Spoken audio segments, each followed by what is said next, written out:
দর্শক যে যেখান থেকে এই মুহূর্তে ভিডিওটি দেখছেন সকলকে আমার পক্ষ থেকে আন্তরিক শুভেচ্ছা অভিনন্দন। আমি এখন কথা বলবো বগুড়া জেলার নন্দীগ্রাম উপজেলার প্রথম একটি গ্রামে যেখানে আলুর হিমাগার আছে। তো আমি সেইখানে কৃষকের সাথে সরাসরি কথা বলবো। ততক্ষণ আপনারা ভিডিও দেখুন এবং আগামীর বছর আলুর বাজার কেমন হতে পারে এবং কেমন করা উচিত, আর বর্তমান প্রেক্ষাপটে এই মুহূর্তে বিশেষ করে কৃষকের অবস্থা কি, অর্থাৎ কৃষকের অবস্থা খুবই শোচনীয়, মাথায় হাত। আর কেন কি বিস্তারিত জানতে হলে সম্পূর্ণ ভিডিওটি দেখুন, সঙ্গে থাকুন ভিডিও। হ্যাঁ দর্শক, দেখতে পাচ্ছেন এই মুহূর্তে হিমাগারের সামনে অনেক বেশি ট্রাক, যে ট্রাক ভর্তি কিন্তু আলু, এবং এই আলু এই মুহূর্তে কিন্তু হিমাগারে রাখার আর জায়গা নাই। ঠিক এমত অবস্থায় কি পরিবেশ পরিস্থিতি এবং কৃষকের কি পরিবেশ পরিস্থিতি সম্পূর্ণ কিন্তু আমি দেখানোর চেষ্টা করছি। সঙ্গে আমাদের দেশটা সিন্ডিকেট যতদিন না উঠবে এতদিন মধ্যে দেশে শান্তি আসবে না, আমরা আবাদ করে শান্তি পাবো। সারের সিন্ডিকেট, ওষুধের সিন্ডিকেট, এই বীজ কেনার সিন্ডিকেট, সব দিকে সিন্ডিকেট বড় হচ্ছে আপনার এই ব্যক্তিরা। আর আমার কৃষক, সাধারণ কৃষক জমি হয়ে দেখাচ্ছে এখন। সম্মানিত দর্শক, দেখাওয়া লিখবে। সম্মানিত দর্শক, চাচার ভাষ্য মতে চাচা বলতে চাচ্ছে এই বাংলাদেশে যতদিন সিন্ডিকেট আছে, সিন্ডিকেটের কবলে অতিরিক্ত দামে ক্রয় করে সস্তা বিক্রি করতে হচ্ছে, যেটা তাদের এই মুহূর্তে আসল টাকায় বাঁচছে না এবং তাদের কিন্তু পোষাচ্ছে না, লস হচ্ছে। তো এরকম হতে লাগলে হয়তো আগামী বছর হয়তো অনেক আলু চাষি আবাদ কমে যাবে, অনেকে আলু চাষ করা বন্ধ করে দেবে।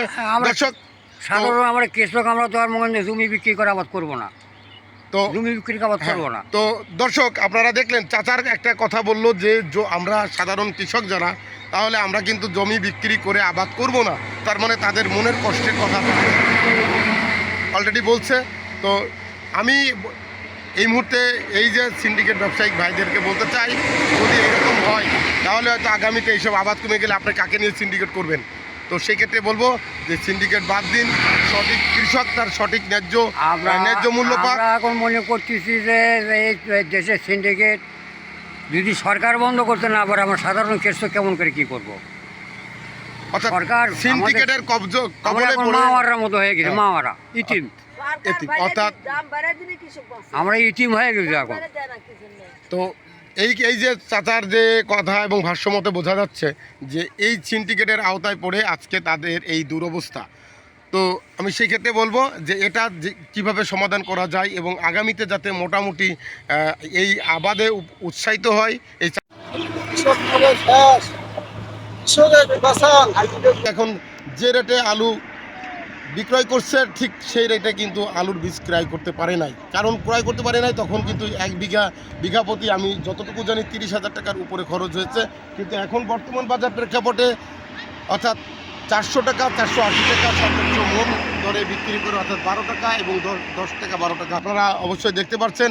এবং এরকম যদি হয় এই দেশের যে আমাদের দেশের যে বিশেষ করে যে কৃষকগুলি আছে, কৃষকগুলি কিন্তু অচিরেই ধ্বংস হয়ে যাবে এবং আলু চাষ থেকে তারা কিন্তু মন মানসিকতা হারিয়ে। ভাই, আপনি কি একজন চাষি? হ্যাঁ, আপনি কি একজন চাষি? হ্যাঁ, বীজ নিয়েছিলাম ভাই 138 টাকা কেজি। 138 টাকা কেজি বীজ কিনছিলেন? হ্যাঁ, ব্যারাকের বীজ নিয়েছিলাম। ব্যারাকের বীজ নিয়েছিলেন। আমার বিঘা প্রতি কত খরচ হয়েছে? বিঘা প্রতিটা হলো খরচ হচ্ছে আমার 250 পার। 250,000 টাকার উপরে কিন্তু এই মুহূর্তে আপনার টোটাল আলু তোলা হয়ে গেছে। সব আলু তুলছি, ফলন হয়েছে আমার 120 মণ। 120 মণ, তাতে আপনার অ্যামাউন্ট এসে দাঁড়ায় কত? তাহলে আপনার বিঘা প্রতি তাহলে হিসেব করেন আলু খাবো আমার, তাহলে আপনার আলু বুঝে পাবেন লস না কৃষকের লাভ। তো দর্শক, আপনারা এই যে দেখতে পাচ্ছেন যে কথাটি যে ভাইয়ের কাছে শুনলেন যে এই আলু চাষ করে এই মুহূর্তে কিন্তু সে অনেক লসে আছে। তো এরকম লস যদি হতে থাকে তাহলে দেখা যাবে আগামীতে অনেকেই কিন্তু এই আলু চাষ থেকে বিরত থাকবে। তাই দেশের ভাবে অনুরোধ করছি যে এই আলুর বীজ এই সময় যেহেতু বাড়তি ফলন আর্থিক, সেই ক্ষেত্রে ভালো ভালো আলুর বীজ তৈরি করে আগামী বছরের জন্য যদি আলুর দাম, অর্থাৎ বীজ আলুর দাম যদি কম রাখে, তাহলে আমার মনে হবে যে তারা হয়তো সামনের বছর এই লসটা রিকভার করতে পারবে। তো সেহেতু আবাদি থাকবে না স্যার, আবাদি থাকবে না, এমনকি এরকম হলে আবাদি থাকবে না। অর্থাৎ ভাইয়ের কথাটা যুক্তিযুক্ত। এরকম লস হলে কৃষক কিন্তু আপনারা জানেন, বর্তমান একজন কৃষককে নিয়ে যদি আপনি আলু তোলেন তাহলে সেক্ষেত্রে আপনি একদিনে তাকে হাজিরা প্রায় 700 থেকে 800 টাকা দিতে হচ্ছে। তো জন প্রতি একজনকে যদি 800 টাকা দেওয়া হয় তাহলে আপনি বোঝেন যে এই 800 টাকা দেওয়ার পরে সর্বশেষ আলু উঠিয়ে এবং তাদের জীবন নির্বাহটা চালানো খুবই কষ্টদায়ক।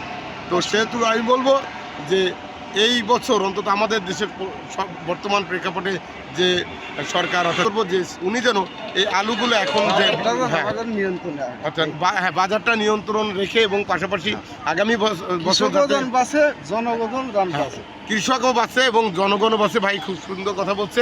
তো এটি কিন্তু বিনীতভাবে অনুরোধ করছি। তো যাই হোক, দেখা হবে, কথা হবে আবারও কোনো একটি ভিডিও নিয়ে। ততক্ষণ ভালো থাকুন, সুস্থ থাকুন, সকলের প্রতি দোয়া এবং ভালোবাসা রইল। অবিরাম।